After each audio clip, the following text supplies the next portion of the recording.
Hello, आज अपन MSN second का I system लेंगे, जिसके अंदर अपने फर्स्ट डिसऑर्डर होगा ग्लूकोमा। तो ग्लूकोमा डिस्कशन करने से पहले अपन इसका बेसिक कुछ आई की एनाटॉमी है वो अपन को देखनी पड़ेगी। तो आपको पहले भी पता है, डिजीज पढ़ने से पहले हमें बेसिक एनाटॉमी अपन को पता होनी चाहिए। अगर फिर भी अगर समझ में नहीं आता है तो पहले आप कुछ आई की एनाटॉमी पढ़ लेना। जो अपन इसके अंदर एनाटॉमी देखे वो मैं आपको बता देता हूँ। अगर फिर भी आपको समझ में नहीं आए तो थोड़ा एनाटॉमी प्रीवियस देख लेना, ठीक है ना। तो अपन बात करते हैं ग्लूकोमा की। तो जो ग्लूकोमा का डिसऑर्डर होता है वो अपने आई का डिसऑर्डर होता है, और ये ब्लाइंडनेस में जो सबसे 3 इंपॉर्टेंट डिसऑर्डर होते हैं ब्लाइंडनेस के, उसके अंदर ये पहला, ये इसके 3 डिसऑर्डर के अंदर ये आता है, ठीक है ना, ब्लाइंडनेस के अंदर। तो ग्लूकोमा डिस्कस करने से पहले अपन को बेसिक एनाटॉमी का पता होना चाहिए। तो आपको अपन बात करते हैं आई की। सबसे पहले आई के अंदर बात करें तो आई की जो आपको लेयर पता है,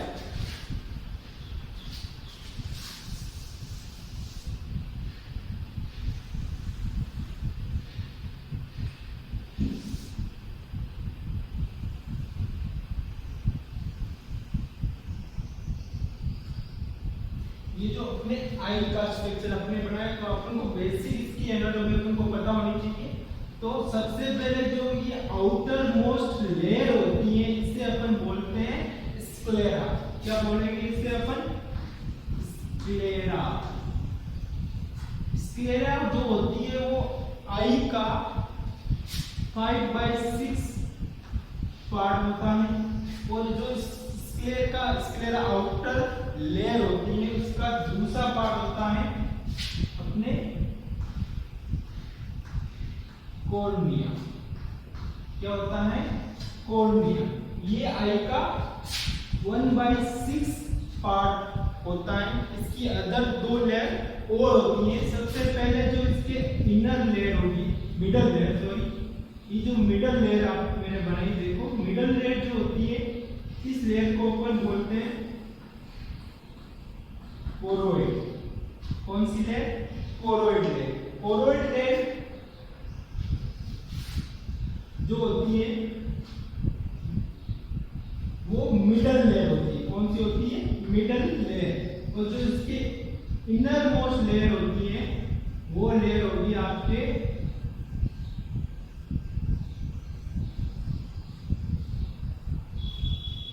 ये कौन सी लेयर होगी? इनर मोस्ट लेयर होगी वो रेटिना।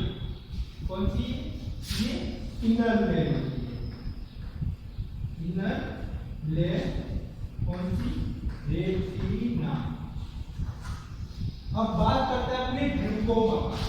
जो ग्लूकोमा का डिसऑर्डर होता है वो मेनली मिडल लेयर से कनेक्ट होता है। तो अपन को मेन चीज मिडल लेयर पे ध्यान देना है। ये कहां पर होती है, इसका कार्य क्या होते हैं, इसके पार्ट्स क्या होते हैं।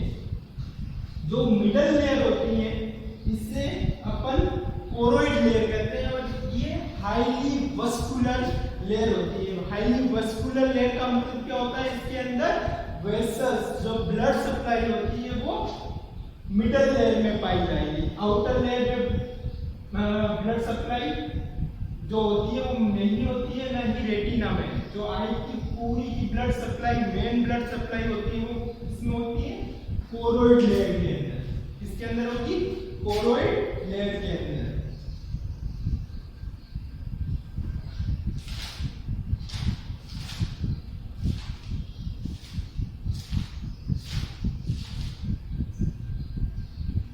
अब जो कोरोइड लेयर जो होती है, इसके अगर अपन बात करें, इसे अपन दूसरा नाम क्या रख सकते हैं? यूवेट ट्रे।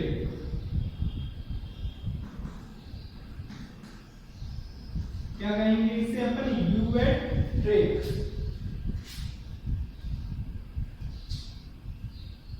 यूवेट ट्रैक्ट कहेंगे। यूएट ट्रैक्ट का मतलब क्या होगा? यूएट ट्रैक्ट का मतलब ये इसके 3 पार्ट्स होंगे। कितने होंगे पार्ट्स? इसके 3 पार्ट्स होंगे। सबसे पहला पार्ट जो होगा वो होगा सीलियरी बॉडी,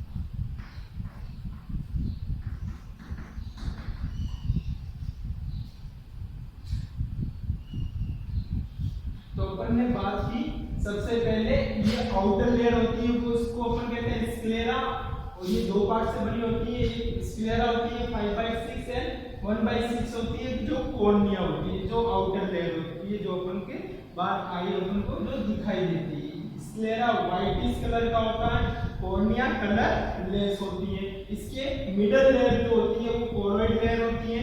इस कोरोइड मिडल लेयर को अपन दूसरा नाम यूवेट ट्रैक्ट भी कहते हैं। यूवेट ट्रैक्ट के अंदर इसके 3 पार्ट्स होते हैं।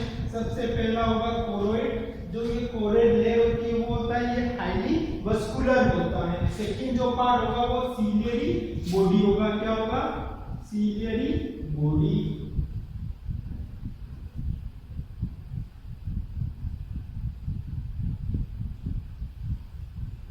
इसका सेकंड पार्ट क्या होगा? Ciliary body. और थर्ड जो इसका पार्ट होगा वो होता है आइरिस।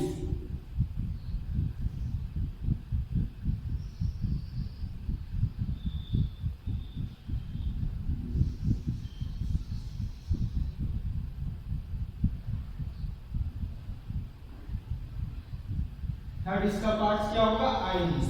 आइरिस की बात करें फिर इसके अगर अपन बेसिक ये 3 पार्ट्स होते हैं जिसे अपन यूवेट ट्रैक्ट के नाम से जाने जाते हैं। एक कोरोइड, सेकंड सीलियर बॉडी है, थर्ड आइरिस। जो आइरिस जो होता है इसके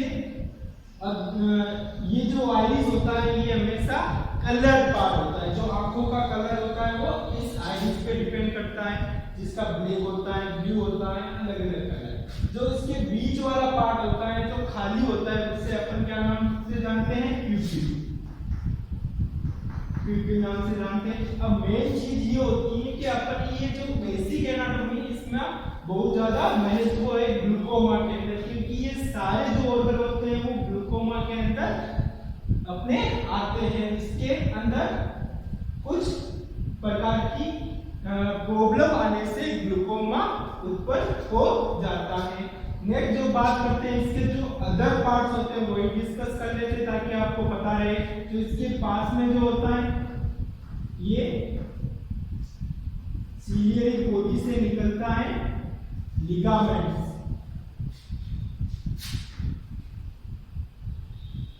और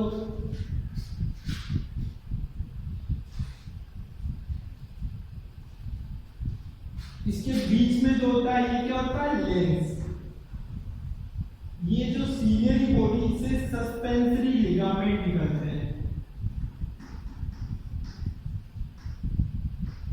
suspensory ligament, suspensory ligament. Suspensory ligament कहां से निकलेंगे? सीलियरी बॉडी से, इधर से। ये सस्पेंसरी लिगामेंट आगे लेंस को जोड़ेंगे। ये जो लेंस जो जुड़ेगा वो सस्पेंसरी लिगामेंट, और सस्पेंसरी लिगामेंट सीलियरी बॉडी से। अब जब भी लेंस का मूवमेंट होगा तो ये जो सीलियरी बॉडी की लिगामेंट से मसल्स कहते हैं ये कॉन्ट्रैक्ट एंड डायलेट होगी, जिससे लेंस थिक एंड थिन होगा, जिससे अपन कहते हैं लेंस की साइज छोटी या बड़ी होगी। ये लाइट के अंदर आने की तीव्रता को कंट्रोल करता है, कितनी लाइट आएगी उसके हिसाब से अपने आप को अनुकूल करता है, जिसे अपन एकोमोडेशन कहते हैं। वो अपन आगे डिस्कस करेंगे। तो अब मेन पार्ट जो है, जब जो यूवेट्रे का जो सीलियरी बॉडी है, इससे जो आइरिस निकलती है और इस पार्ट्स को अपन प्यूपिल करते हैं, ठीक है ना। तो ये कुछ अपने चेम्बर्स में कन्वर्ट होता है, ठीक है ना। अब बात करते हैं कि जो इस लेंस के पीछे वाला, इसे अपन बोलते हैं पोस्टीरियर सेगमेंट। क्या बोलेंगे? Posterior segment. और जो आगे वाला पार्ट होगा उसे अपन बोलेंगे एंटीरियर सेगमेंट। पोस्टीरियर सेगमेंट के अंदर विट्रस फ्लूइड होगा। कौन सा फ्लूइड होगा? Vitreous fluid.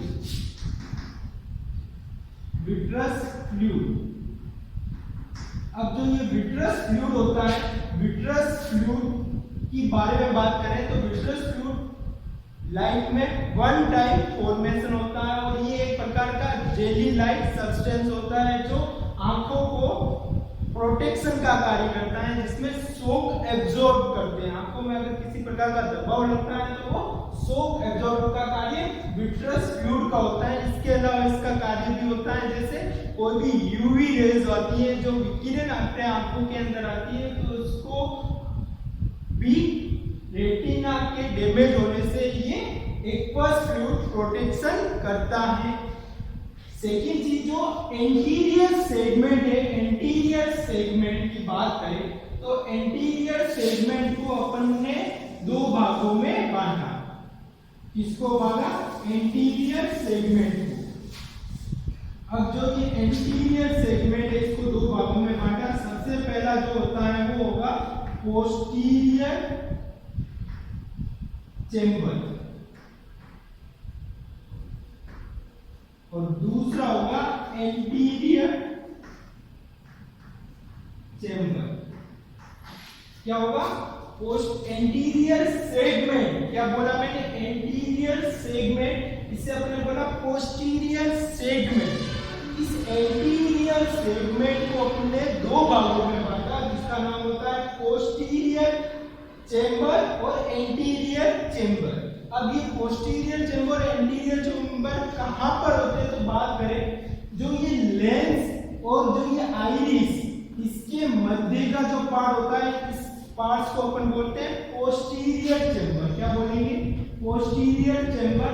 और जो कॉर्निया होता है, कॉर्निया का इनर एंड जो आइरिस की आउटर लेयर होती है, इस मध्य के पार्ट्स को अपन बोलते हैं एंटीरियर चेंबर। क्या बोलेंगे? Anterior chamber. ये वाला पार्ट होगा एंटीरियर चेंबर और आइरिस और लेंस के मध्य का पार्ट होगा पोस्टीरियर चेंबर, ठीक है ना। अब बात करें इस सीलियरी जो ये बॉडी होता है, ये सीलियरी बॉडी से अपने एक्वस ह्यूमर, अपने बात इधर की थी पोस्टीरियर सेगमेंट में, पोस्टीरियर जो सेगमेंट था उसके अंदर अपने क्या पाया जाता था?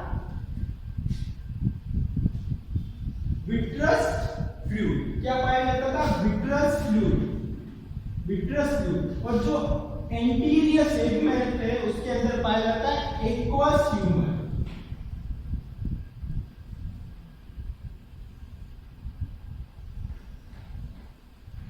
क्या पाया जाएगा? Aqueous humour. अब जो ये एक्वस ह्यूमर होता है, एक्वस ह्यूमर, इसके बारे में बात करें, ये सीलियरी बॉडी जो ये होती है, सीलियरी बॉडी ये इसका फॉर्मेशन करती है और ये अपने डेली इसका फॉर्मेशन होता है और तथा इसका डेली ड्रेनेज होता है। तीन चीजें मैंने आपको बोली कि जो एक्वस फ्लूइड जो होता है, एक्वस फ्लूइड, एक्वस फ्लूइड का तीन चीजें होती है। सबसे पहले इसका डेली फॉर्मेशन होगा। सेकंड चीज इसका डेली क्या होगा? फॉर्मेशन। फॉर्मेशन कहां पे होगा? सीलियरी बॉडी में फॉर्मेशन। और सेकंड चीज इसका डेली क्या होगा? ड्रेनेज। क्या होगा? ड्रेनेज। तो एक्वस ह्यूमर का डेली प्रोडक्शन या फॉर्मेशन होता है, कहां होता है? सीलियरी बॉडी के द्वारा होता है और इसका डेली ड्रेनेज होता है। ड्रेनेज कहां होता है वो अपन इसके बाद देखेंगे। तो ये चीजें कंटिन्यू चलती है। अब ये जो एक्वस ह्यूमर होता है ये कैसा होता है, ये वाटरी जैसा होता है, वाटरी कंटेंट होता है। इसका कार्य क्या होता है, ये सबसे पहले अपने आंख के अंदर आईओपी इंट्रा ओक्यूलर प्रेशर को मेंटेन या बनाए रखता है। सेकंड चीज, ये मेनली जो अपने आंख के अंदर अवस्कुलर पार्ट्स होते हैं, अपने पूरे आई के अंदर दो अवस्कुलर पार्ट्स होते हैं। सबसे पहला होता है ये कॉर्निया और सेकंड होता है लेंस। बाकी सभी वस्कुलर पार्ट होते हैं। वस्कुलर और एवस्कुलर का मतलब क्या होता है, वस्कुलर का मतलब जिसके अंदर ब्लड वेसल्स पाई जाती हैं और जो अपना न्यूट्रिशन ब्लड वेसल से लेता है। एवस्कुलर का मतलब क्या होता है, जिसके अंदर ब्लड वेसल नहीं पाई जाती है, और ब्लड वेसल नहीं पाई जाएगी तो वो अपना न्यूट्रिशन कहां से लेगा, तो उसके लिए आंख के अंदर एक्वस ह्यूमर निकलता है जो इसको मेनली ऑक्सीजन तथा ग्लूकोज प्रोवाइड करता है। किसको करेगा, याद रखना, लेंस को तथा कॉर्निया को। जो न्यूट्रिशन के अंदर क्या होता है, ग्लूकोज तथा ऑक्सीजन, ये दोनों प्रोवाइड कौन करेगा, एक्वस ह्यूमर करेगा। कौन करेगा, एक्वस ह्यूमर करेगा। अब जो ये एक्वस ह्यूमर होता है वो कहां से निकलता है, इसका पाथवे क्या होता है, ये चीजें अपने इंपॉर्टेंट है। इसलिए ग्लूकोमा के लिए मेन चीज, ग्लूकोमा के लिए बहुत ज्यादा इंपॉर्टेंट रहती है, तो वो अपन देखेंगे इसके अंदर। तो ग्लूकोमा के अंदर अगर बात करें तो एक्वस ह्यूमर का पाथवे,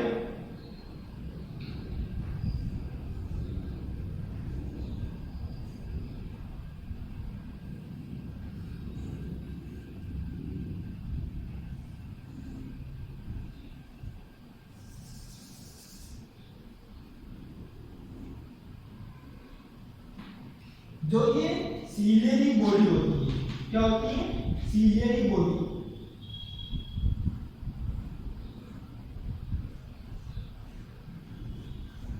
और ये जो लेंस होता है, तो एक्वस ह्यूमर हमेशा सीलियरी बॉडी से सीक्रेशन होता है इसका।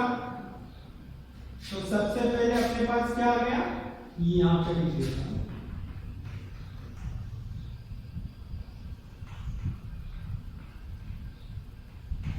सीलियरी बॉडी से इसका प्रोडक्शन हुआ। प्रोडक्शन होने के बाद में ये कहां पे आया, तो ये देखेंगे तो अपन ये कहां पे आएगा, पोस्टीरियर चेंबर।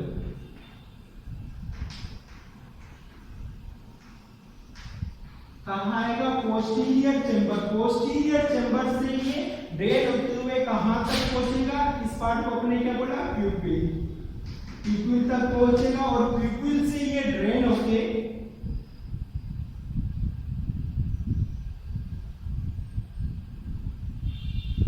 प्यूपिल से ये ड्रेन होके कहां पहुंचेगा, ये अपने एंटीरियर चेंबर, एंटीरियर चेंबर तक पहुंचेगा। ये अपने जो ये यहां पे एंटीरियर चेंबर तक पहुंचेगा। अब एंटीरियर चेंबर में पहुंचने के बाद में ये जो अपने एंगल जो होता है, ये एंगल, इस एंगल को अपन क्या बोलेंगे,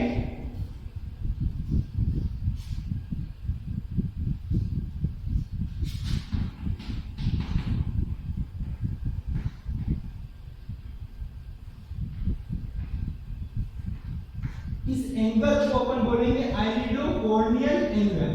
क्या बोलेंगे, आइरिडोकॉर्नियल एंगल।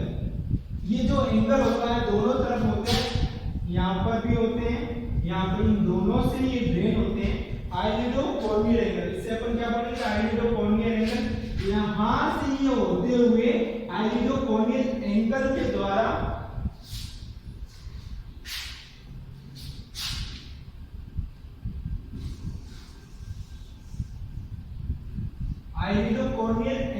द्वारा ये आगे जाएगा, इसमें जाएगा आइरिडोकॉर्नियल एंगल के द्वारा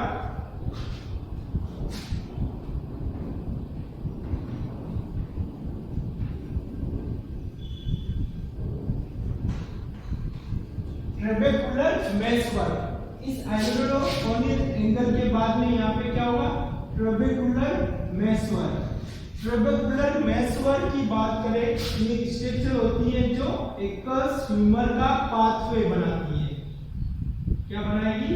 एक्वस ह्यूमर का पाथवे, जिसे अपन ने क्या बोला? ट्रेबेकुलर मेशवर्क। अब ये जो ट्रेबेकुलर मेशवर्क होती है, ये आगे जाके एक कैनाल में खुलती है। कहाँ खुलेगी?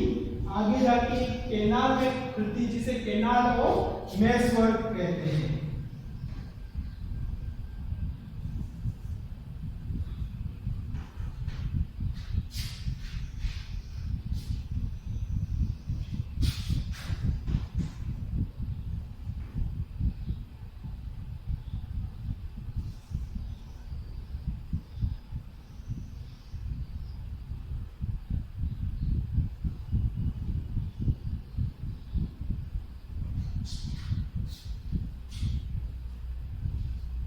कैनाल ऑफ स्केलवेन,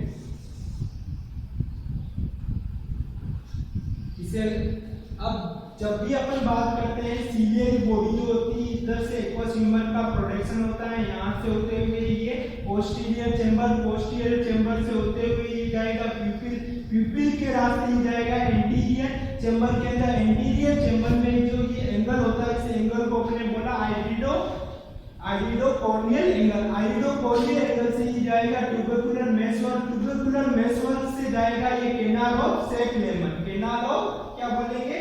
सेक-लेमन बोले तो SCH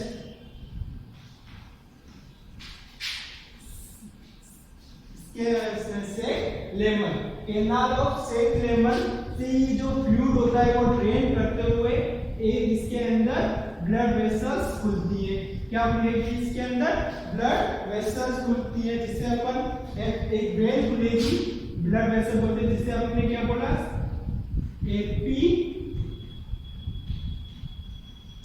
एपिसेक्युलर वेन। क्या बोलेंगे? एपिसेक्युलर वेन।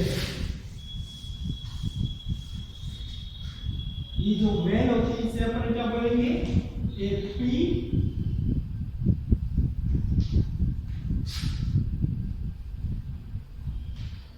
एपिसेक्युलर वेन।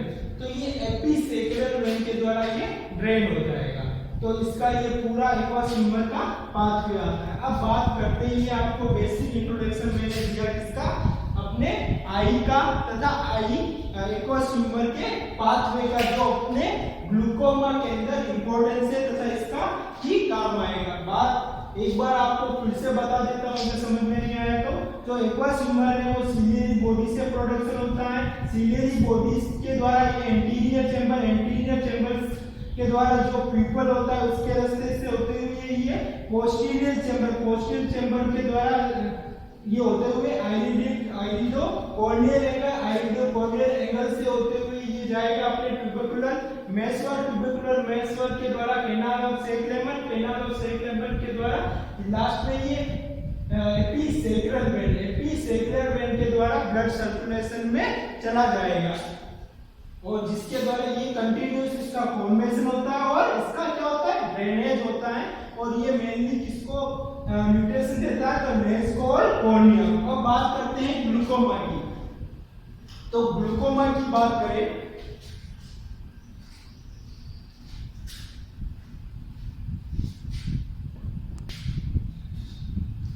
तो अपन अगर ग्लूकोमा की बात करें, ग्लूकोमा एक आई का डिसऑर्डर होता है। इसके अंदर क्या होता है अगर बात करें तो जिसके अंदर इंट्राओक्यूलर प्रेशर बढ़ जाता है, आईओपी इंक्रीज हो जाता है more than 23 mm of Hg due to inadequate drainage of aqueous humor। inadequate drainage of aqueous humor जो क्या करेगा? ये करेगा डिक्रीज विजन, अपन को दिखना कम हो जाएगा, और तथा डैमेज ऑफ ऑप्टिक डिस्क, और जो ऑप्टिक डिस्क होती है उसको भी डैमेज करेगा, जिसके कारण क्या होगा? ब्लाइंडनेस। तो ग्लूकोमा मेनली क्या होता है? जिसके अंदर इंट्राओक्यूलर प्रेशर बढ़ जाता है, जो कि मेनली एक्वस ह्यूमर के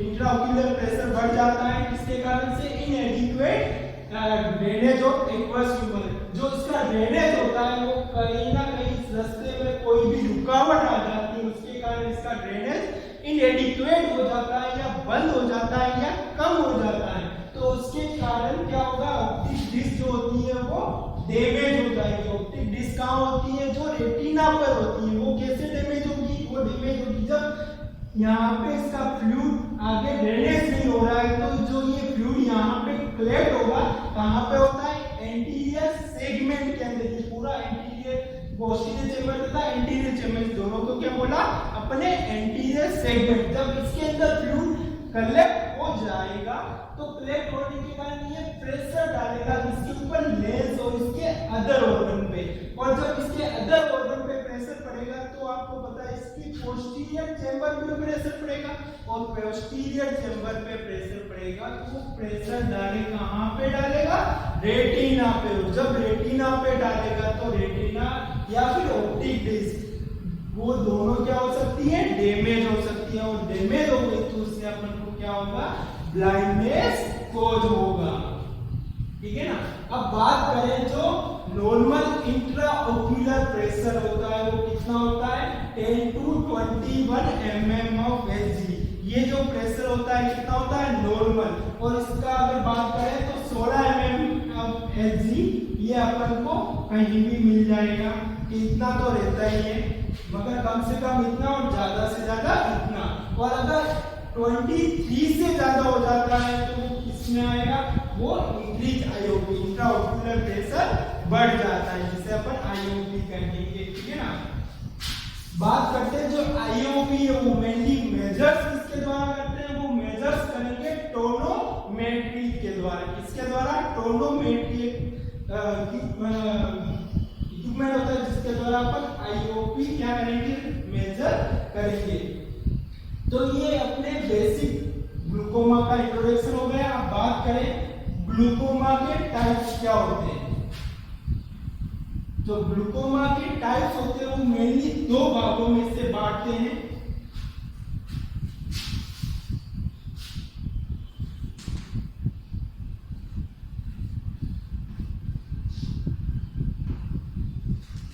दो भागों में बांटते हैं। पहला होता है open angle glaucoma, open angle glaucoma, और सेकंड होता है क्लोज एंगल ग्लूकोमा।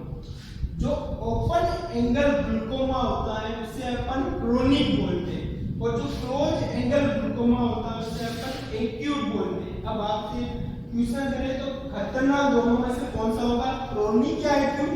जैसा कि आप जानते हैं क्रोनिक उसे कहते हैं जो प्रोग्रेसिव, धीरे धीरे बढ़ता हो। ठीक है ना। और एक्यूट किसे कहेंगे, जो अचानक से बढ़ जाता है और उस अचानक में बहुत ज्यादा दर्द भी होता है, और अगर उसका ट्रीटमेंट टाइम पे ना करें तो वो बहुत ज्यादा डैमेज कर सकता है ऑप्टिक डिस्क तथा रेटिना को, जिसके कारण क्या होता है, ब्लाइंडनेस हो सकता है। तो बहुत ज्यादा खतरनाक बात करें तो क्लोज एंगल ग्लूकोमा होता है, और कम सीरियस ओपन एंगल ग्लूकोमा होता है।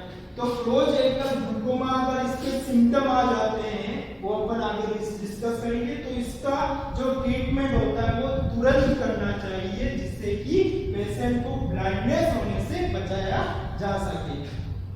अब बात करते हैं ओपन एंगल ग्लूकोमा क्या होता है, ये लिख लेना।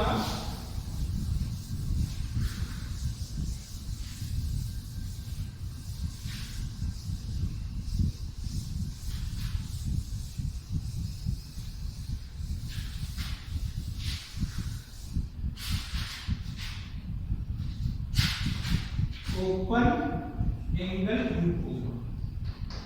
अब ओपन एंगल ग्लूकोमा की अगर अपन बात करें तो ओपन एंगल ग्लूकोमा उसे कहेंगे जिसके अंदर क्या होगा,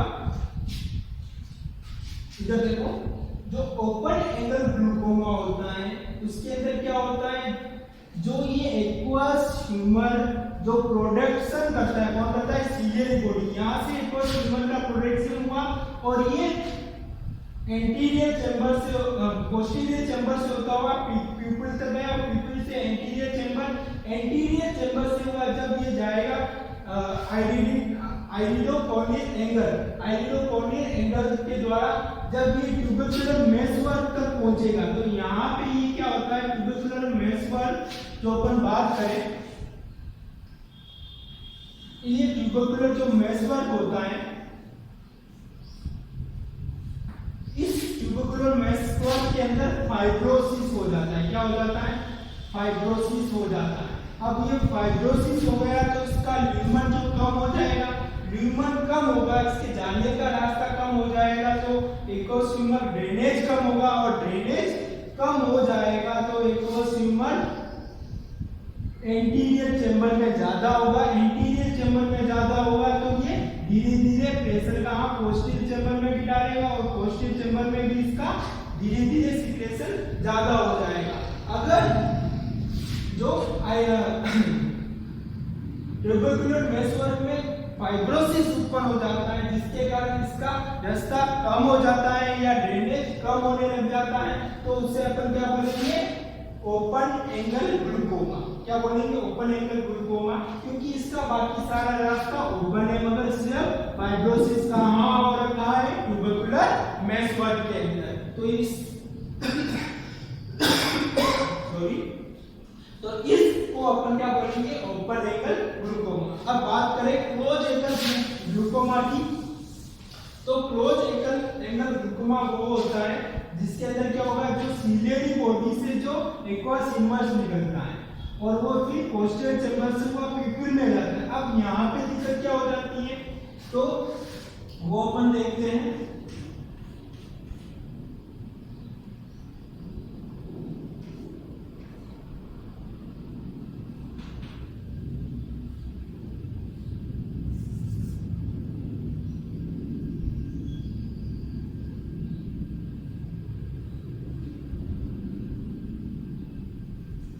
अब जो ये अपने बात की जो ये सीलियरी बॉडी होती है, अब ये जो सीलियरी बॉडी है, यहाँ से जब एक्वस ह्यूमर का प्रोडक्शन होता है, जो इसकी जो आइरिस होती है, ये आइरिस क्या होती है? डायलेट हो जाती है।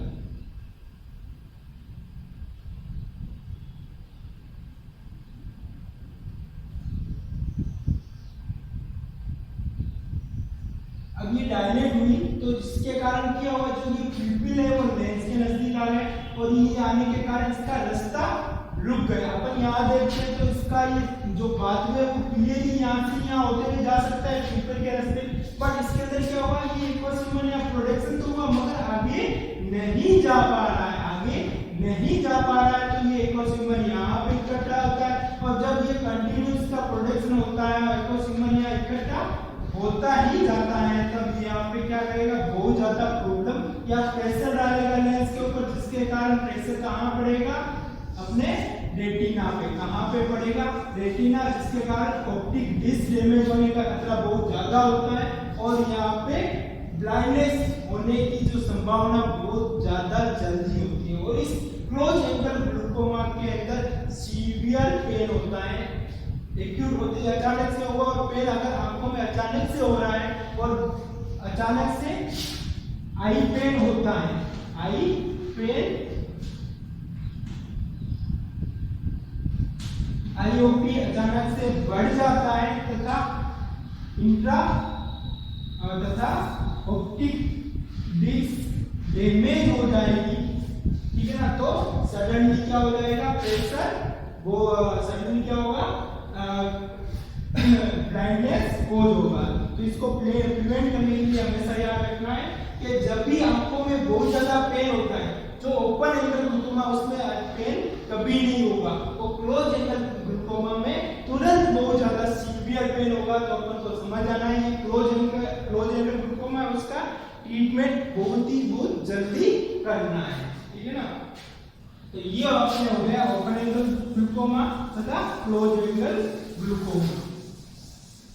अब बात करते हैं इसके सिम्टम्स की, इसकी बात करेंगे सिम्टम्स की।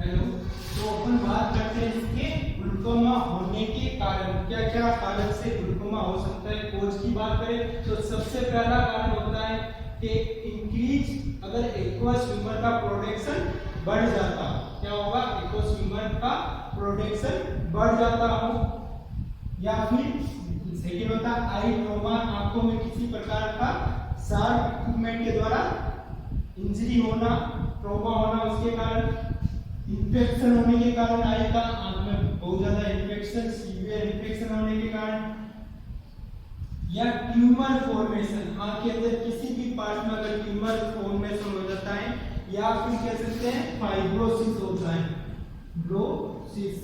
फाइब्रोसिस हो जाए, जैसे कि ट्यूबरकुलर मेसवर्क में हो जाता है, तो उसके अंदर उसका जो पाथवे होता है उसके अंदर ड्रेनेजिंग जो एक्वस का होता है वो कम हो जाता है, जिसके कारण एक्वस का प्रोडक्शन या फिर जो उसका प्रेशर होता है आईओपी का वो बढ़ जाता है। और नेक्स्ट हाइपरटेंशन, बहुत ज्यादा हाइपरटेंशन के कारण भी ग्लूकोमा हो जाता है।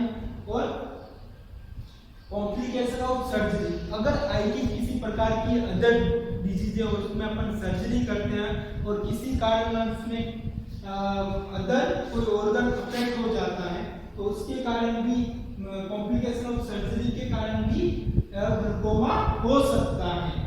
ठीक है, नेक्स्ट होता है अगर ऑप्टिक नर्व, जो ऑप्टिक नर्व होती है आपकी जो विजन के लिए मेनली काम आती है, उसके अंदर डिस्ट्रोफी, डिस्ट्रोफी का मतलब क्या होता है, ऑप्टिक नर्व का धीरे धीरे सिकुड़ जाना या उसके अंदर उसकी कार्य क्षमता में कमी आ जाना, तो उसके कारण भी ग्लूकोमा हो सकता है। और नेक्स्ट जो होता है वो कंजेनाइटल डिसऑर्डर, बच्चों के अंदर जब कंजेनाइटल डिसऑर्डर होता है उसके कारण भी ग्लूकोमा हो सकता है। तो ये जो चीजें थी अपने क्या थी, ग्लूकोमा की कोजेज, ये स्टेज आप उतार लो।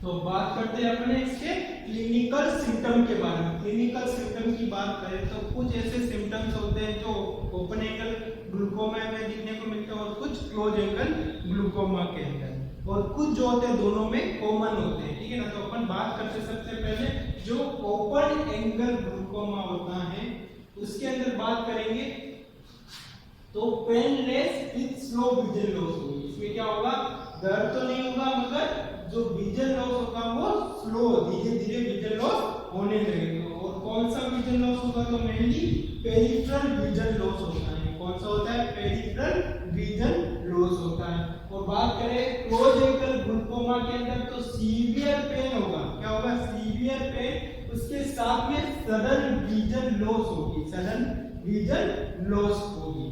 नेक्स्ट बात करते हैं सिम्टम, सडन विजन लॉस होने का कारण और पेन होने का कारण मैंने आपको बता दिया है कि ये किस कारण से होता है, जो आइरिस होती है वो लेंस के पास या हो जाने के कारण जो एंटीरियर और पोस्टीरियर चेंबर का जो रास्ता होता है वो बिल्कुल ही क्लोज हो जाता है, जिसके कारण एक्वस ह्यूमर एकदम से बाहर नहीं निकलता है और प्रेशर बहुत ज्यादा बढ़ने के कारण उसमें सीवियर पेन होता है और वो प्रेशर रेटिना पे बहुत जल्दी लगने के कारण उसमें सडन विजन लॉस हो सकती है या होती है। ठीक है, नेक्स्ट चीज बात करते हैं फ्रंटल हेडर, दोनों में होगा। जो आगे का फ्रंटल जो पार्ट होता है इसका यहाँ पे बहुत फ्रंटल हेडर, यहाँ पे दर्द होगा या हेडर रहेगा। नेक्स्ट ये फोटोफोबिया लेक्रिमेशन, जो फोटोफोबिया जो होता है वो भी होगा और आंखों में आंसू, लेक्रिमेशन, आंखों में आंसू भी आते रहेंगे कंटिन्यू। फोटोफोबिया का मतलब वही जो बहुत ज्यादा तीव्र लाइट से बहुत ज्यादा डर लगना या फोटो से।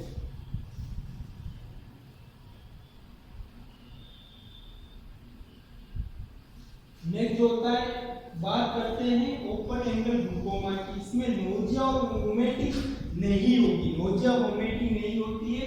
और क्लोज एंगल ग्लूकोमा में नोजिया वोमिटिंग प्रेजेंट होती है। क्लोज एंगल ग्लूकोमा में क्या होगा, नोजिया वोमिटिंग रहेगी और ये बहुत ज्यादा सीवियर कंडीशन होती है। क्लोज एंगल ग्लूकोमा को अपन क्या कहते हैं, एक्यूट जो बहुत खतरनाक होती है, प्रोजेक्टिव ग्लूकोमा को अपन क्या बोलते हैं, क्रोनिक जो प्रोग्रेसिवली धीरे धीरे बढ़ती है। नेक्स्ट जो होती है अपन बात करें, इसमें पेरिफेरल विजन लॉस होता है, दोनों में कौन सा विजन लॉस होगा, पेरिफेरल विजन लॉस। और पेरिफेरल विजन लॉस को अपन दूसरे वर्ड में टनल विजन भी कहते हैं, क्या कहेंगे, टनल विजन भी कहते हैं। और नेक्स्ट जो उसका सिम्टम होता है वो इंपॉर्टेंट होता है, कलर्ड हेलोस। क्या बोलेंगे, कलर्ड हेलोस। कलर्ड हेलोस का मतलब क्या होता है, जो आंखों की कॉर्निया जो आउटर लेयर होती है, आंखों की जो ये कॉर्निया होती है, ये जो कॉर्निया इसके अंदर क्या हो जाता है, स्वेलिंग आ जाती है। कॉर्निया के अंदर क्या हो जाएगा,